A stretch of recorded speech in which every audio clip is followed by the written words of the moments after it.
It was chapter 1. First, an introduction. You got to use what if I told you that the key to unshakable inner strength and lasting happiness was discovered over 2,000 years ago by some of history's greatest minds? Picture this. You wake up tomorrow morning with the ability to turn every setback into a comeback, every challenge into an opportunity, and every moment of chaos into profound peace. This isn't wishful thinking. This is the power of Stoicism, a philosophy that has guided emperors, warriors, and everyday people through life's greatest trials.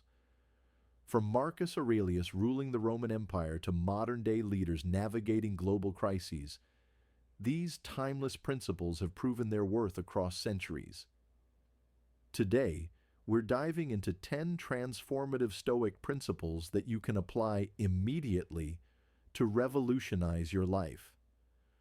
Whether you're battling anxiety, struggling with relationships, or simply seeking deeper meaning, these ancient insights will become your modern-day superpowers. If you're ready to discover the philosophy that turns ordinary people into extraordinary beings, make sure to subscribe and hit that notification bell. Every principle we explore today is a stepping stone toward the life you've always wanted. Let's begin this journey of transformation together. It's chapter 2. The dichotomy of control. Have you ever noticed how we spend most of our energy worrying about things completely outside our influence? The weather, other people's opinions, the past, the future. We exhaust ourselves trying to control the uncontrollable while neglecting what we actually can change. This is where the Stoic principle of the dichotomy of control becomes life-changing. Epictetus, who went from slave to one of history's most influential philosophers, taught us that everything falls into two categories: what's up to us and what's not up to us. What's up to us? Our thoughts, our choices, our responses, our values, and our actions. What's not up to us? Literally, everything else. Other people's behavior, natural disasters, the economy, our past, and even our own mortality. Marcus Aurelius captured this perfectly when he wrote, "You have power over your mind, not outside events. Realize this, and you will find strength." This isn't about becoming passive. It's about channeling your energy where it can actually make a difference. Here's how to apply this immediately. When you feel stressed or anxious, pause and ask yourself, is this within my control? If it's not, practice letting go. If it is, take action. This simple shift will reduce your stress by 80% within the first week. Imagine you're stuck in traffic before an important meeting. You can't control the traffic, but you can control your response. Instead of rage and frustration, you choose to call ahead, practice your presentation, or simply use the time for mindful breathing. Same situation, completely different experience. In chapter 3. Negative visualization. This might sound counterintuitive, but one of the most powerful tools for happiness is imagining loss. The Stoics called this premeditatio malorum, the premeditation of evils. Before you dismiss this as pessimistic, hear me out. Seneca, one of Rome's wealthiest and most powerful men, regularly imagined losing his fortune, his status, even his life. Why? Because this practice made him incredibly grateful for what he had and prepared him for life's inevitable changes. Negative visualization isn't about expecting the worst. It's about appreciating the present. When you imagine losing your health, you become grateful for every pain-free day. When you imagine losing loved ones, you cherish every moment together. This practice also builds resilience. By mentally rehearsing challenges, you're less likely to be overwhelmed when they actually occur.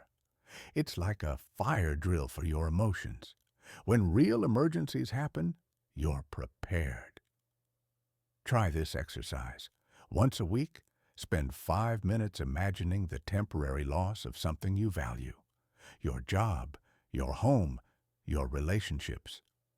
Notice how this makes you feel more grateful and less attached to outcomes beyond your control. The paradox is beautiful. By imagining loss, we gain appreciation. By preparing for the worst, we become more resilient. By accepting impermanence, we find deeper joy in the present moment. Your Chapter 4, The View from Above. When we're caught in the drama of daily life, everything feels monumentally important. That argument with your colleague, that social media comment, that minor setback, they consume our thoughts and emotions completely. Marcus Aurelius had a powerful technique for gaining perspective, the view from above. He would imagine himself rising higher and higher, seeing his problems from an increasingly distant vantage point.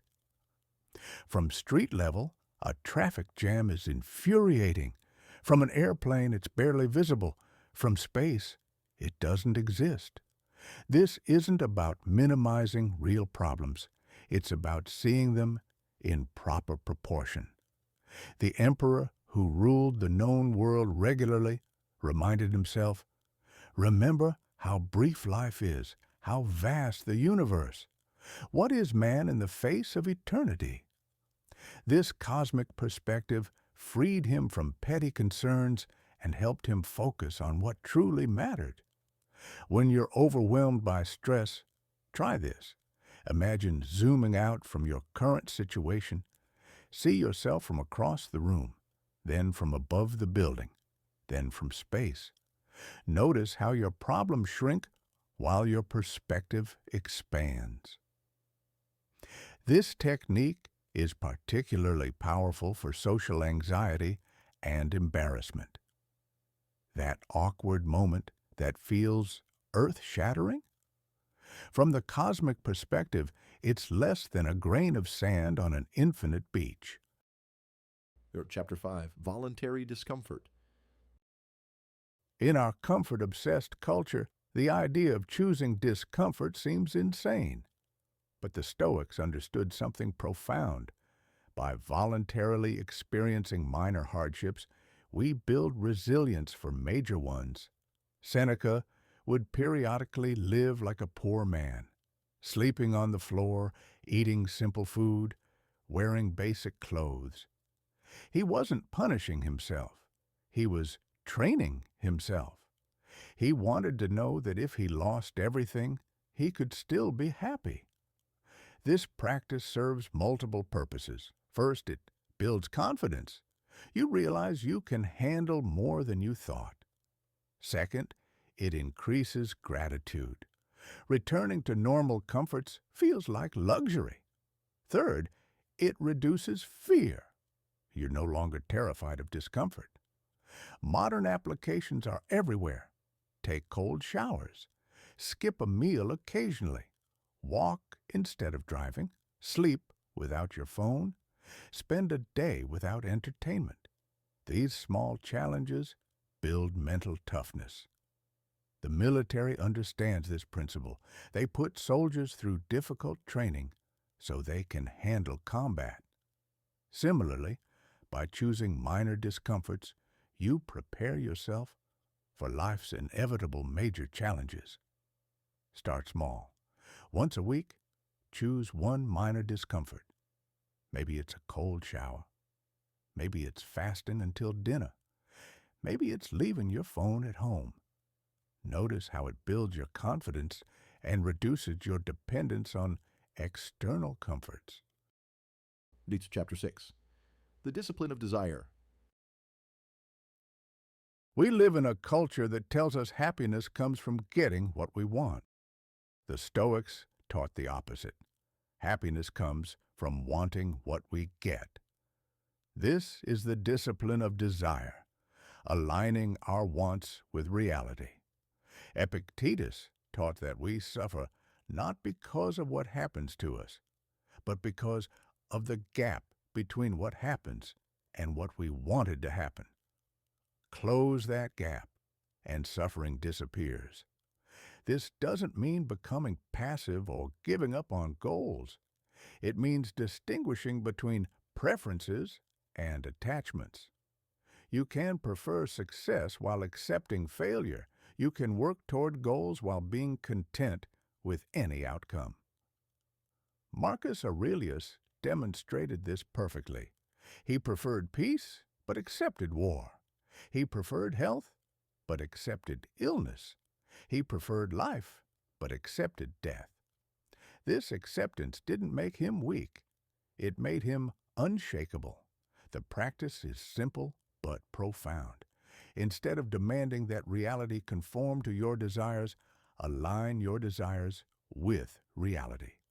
Want what happens to happen. This is the secret to unshakable peace. Try this reframe. Instead of, I need this to happen, say, I prefer this to happen, but I can be happy either way.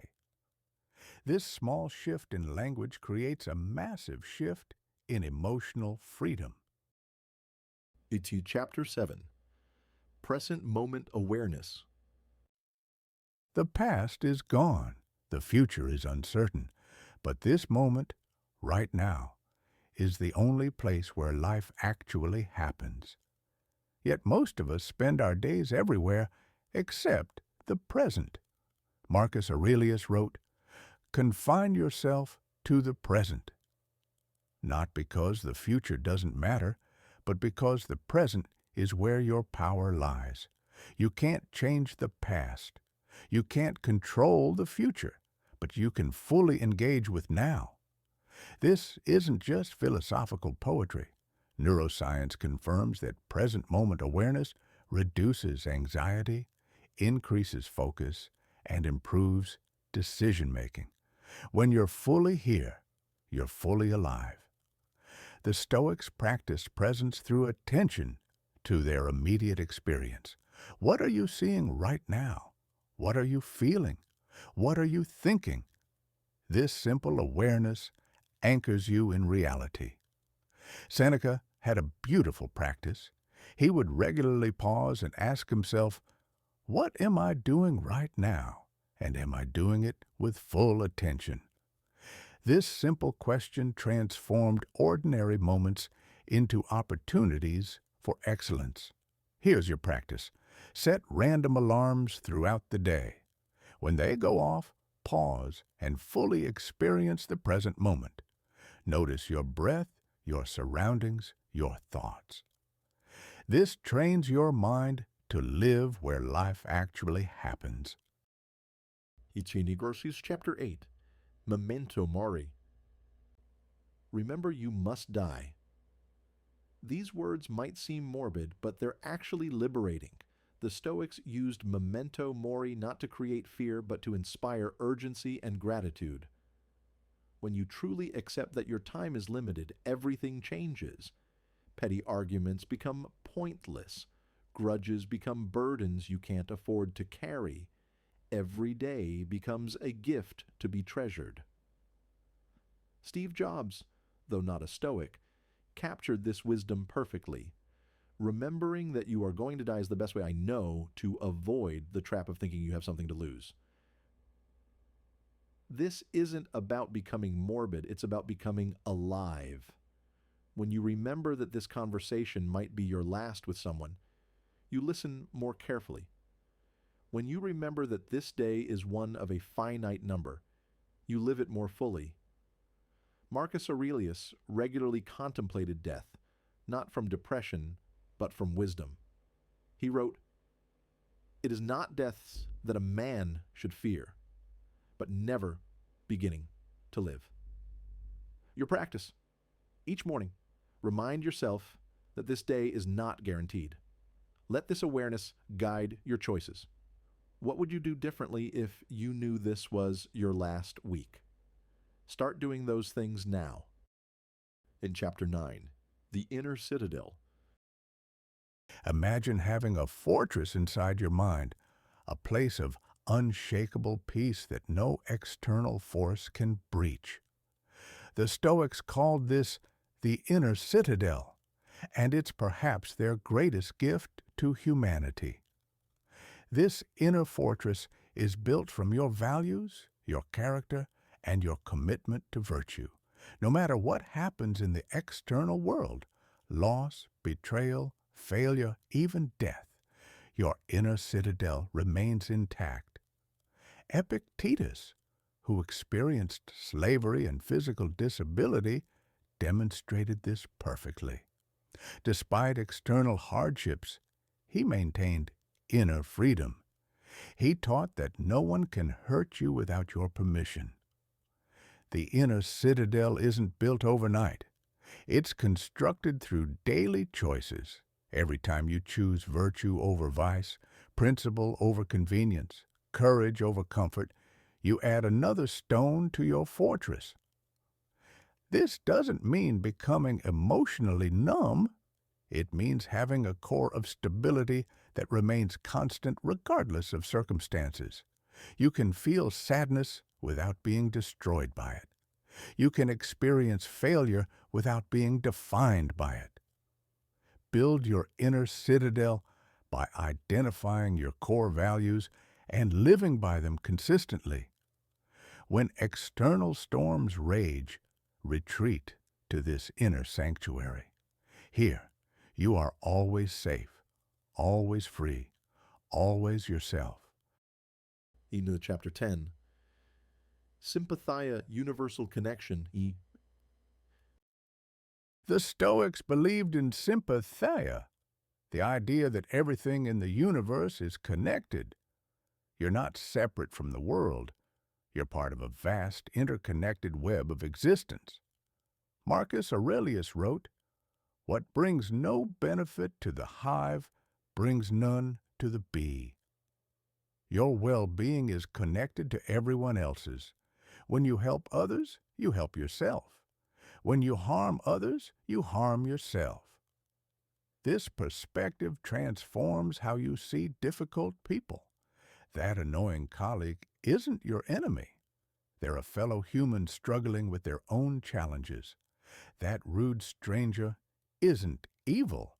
They're probably having a terrible day. Sympathia also means accepting your role in the larger story. You're not the main character in everyone else's life. You're a supporting actor in the grand human drama. This is both humbling and liberating. When you truly understand connection, competition becomes collaboration. Other people's success doesn't diminish you. It enriches the whole human family of which you're a part. Practice sympathia by looking for the humanity in everyone you meet. Behind every face is a story. Behind every action is a reason.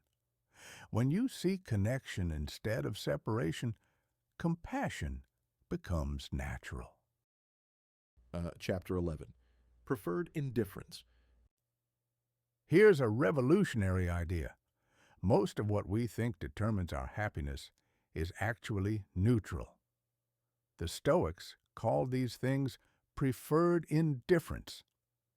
Things we naturally prefer, but that don't determine our well-being. Health is preferred over sickness, wealth over poverty, praise over criticism. But none of these things can make you truly happy or unhappy. Your happiness depends on your character, your choices, and your perspective. This doesn't mean becoming apathetic. It means holding preferences lightly. Work toward health, but don't let illness destroy your peace. Pursue success, but don't let failure define your worth. Seneca was incredibly wealthy, but held his riches lightly. He enjoyed his fortune, but was prepared to lose it. This detachment paradoxically allowed him to enjoy his wealth more fully. The freedom this brings is extraordinary. When external circumstances can't determine your happiness, you become truly free. You can pursue goals without being enslaved by outcomes. Practice this by identifying what you're attached to. Then ask, would I still be okay if I lost this? Work toward your goals, but hold the results lightly. This is the path to unshakable contentment. In conclusion, living the Stoic life, these 10 principles aren't just philosophical concepts. They're practical tools for transformation. The Stoics weren't academics in ivory towers. They were people facing real challenges, just like you. Marcus Aurelius ruled an empire while dealing with war, plague, and personal loss. Seneca navigated the dangerous world of Roman politics. Epictetus overcame slavery and disability. They didn't just teach these principles, they lived them. The beauty of Stoicism is its practicality. You don't need to retreat to a monastery or abandon your responsibilities. You can apply these principles right where you are, with whatever challenges you're facing. Start with one principle that resonates most strongly with you. Practice it for a week, then add another. Remember, the goal isn't perfection, it's progress. Every small step toward wisdom is a victory. As you begin this journey, remember Seneca's words. It is not the man who has too little, but the man who craves more, who is poor. True wealth isn't in your bank account, it's in your character. The Stoics offer us something precious, a way to live that's both practical and profound, both ancient and timeless. In a world of constant change, these principles provide an anchor of stability. Thank you for joining me on this exploration of Stoic wisdom. If these principles have inspired you, please share this video with someone who might benefit. Subscribe for more content on philosophy, psychology, and personal growth. Remember, the goal isn't to become a perfect Stoic overnight. It's to become a little wiser, a little stronger, and a little more at peace with each passing day. The journey of 1,000 miles begins with a single step, and you've just taken yours. Until next time, remember the words of Marcus Aurelius. Very little is needed to make a happy life. It is all within yourself, in your way of thinking. Go forth and live wisely.